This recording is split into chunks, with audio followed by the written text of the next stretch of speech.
నెల్లూరు జన సైనికుల గమ్యం ఎటు? సిటీ టికెట్ ఆశించి భంగపాటు. తమకు అన్యాయం జరిగిందంటూ గగ్గోలు. సర్ది చెప్పే ప్రయత్నం కూడా చేయని పవన్. రగిలిపోతున్న జన సైనికులు.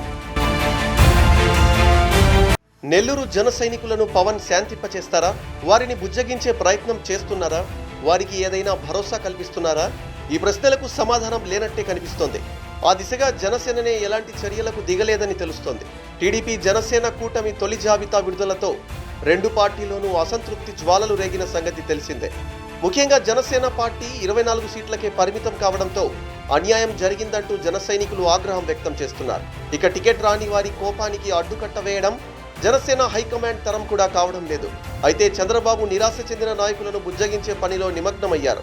కానీ పవన్ కళ్యాణ్ మాత్రం గెలుపే లక్ష్యమని స్టేట్మెంట్ ఇచ్చారే తప్ప టికెట్ ఆశించి భంగపడిన ఆశావహులకు నచ్చజెప్పే ప్రయత్నం చేయడం లేదు. ఇది జన సైనికులకు మరింత కోపాన్ని తెప్పిస్తోంది. ప్రధానంగా తొలి జాబితాలో ఉమ్మడి నెల్లూరు జిల్లాకు చెందిన 6 అభ్యర్థులను టీడీపీ ప్రకటించింది. కానీ నెల్లూరు సిటీ స్థానం నుంచి జనసేనకు ఒక సీటు వస్తుందని జిల్లా నాయకులంతా భావించారు. అయితే ఆ సీటు టీడీపీ ఖాతాలో పడిపోయింది. దీంతో జన సైనికుల ఆగ్రహం కట్టలు తెంచుకుంది. జిల్లా అధ్యక్షుడు మనుక్రాంత్ రెడ్డి ఒక్కసారిగా అడ్డం తిరిగారు. ఆయనతో పాటు గునుకుల కిషోర్, సుజయ్ బాబు తదితర ముఖ్య నాయకులంతా పవన్ తీరుపై అసహనం వ్యక్తం చేశారు. పార్టీ ఆవిర్భావం నుంచి పనిచేస్తున్న తమకు ఈసారైనా టికెట్ వస్తుందని ఆశించామని, అయితే ఇవ్వకపోవడం దారుణమంటూ బహిరంగంగానే నిరసన వ్యక్తం చేశారు. నెల్లూరు సిటీ నుంచి కాకపోయినా జిల్లాలో ఏ నియోజకవర్గం నుంచైనా టికెట్ ఇవ్వాలని పట్టుబడుతున్నారు. అయితే దీనిపై జనసేన కానీ పవన్ కానీ పార్టీ పెద్దల నుంచి కానీ ఎలాంటి రియాక్షన్ రాలేదు.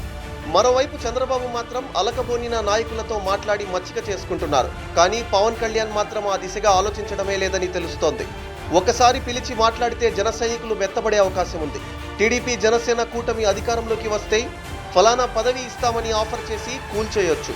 కానీ అవేవి జనసేన పట్టించుకోవడం లేదని సమాచారం. ఇప్పటికే తొలి జాబితా అభ్యర్థులను ప్రకటించి జనసేనలో అసంతృప్తి సెగలు భగ్గుమనే స్థాయికి చేరుకున్నాయి.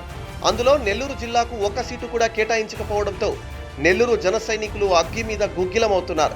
అలాంటి వారిని శాంతింపచేయకుండా పవన్ కళ్యాణ్ ముందడుగు వేస్తూ ఉండడం జన సైనికులకు మరింత కోపాన్ని తెప్పిస్తోంది.